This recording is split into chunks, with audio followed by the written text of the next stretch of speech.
হে আমার প্রিয় রব, আমি সত্যিই খুব ভেঙে পড়েছি। ভেঙে ভেঙে কেমন যেন এক অস্থির মানুষ হয়ে গেছি। আমার জীবনটা আর আগের মতন চলতে পারছে না। সবকিছু কেমন যেন অন্ধকার, দিশেহারা, নিঃশব্দ হয়ে আছে। হাসি মুখে লুকিয়ে রেখেছি এক সমুদ্র কষ্ট। কাউকে কিছু বলি না, কারণ সবাই নিজের মতোই ব্যস্ত। তবে আপনি জানেন রব, আমার ভাঙা মনের প্রতিটা শব্দ।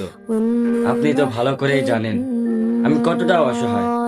হে আমার রব, আমি আর পারছি না। এই ভাঙা মন, ক্লান্ত চোখ, সবকিছুর ভারে যেন বুক চেপে ধরে আছি। আপনার দয়া ছাড়া আমার আর কোনো কিছুই নেই। আমাকে ধৈর্য ধরার তৌফিক দিন। এই কষ্টগুলো সহ্য করার শক্তি দিন। আপনার ফয়সালায় রাজি থাকার হিম্মত দিন। হে আল্লাহ, আমাকে আর কখনোই একা কইরেন না।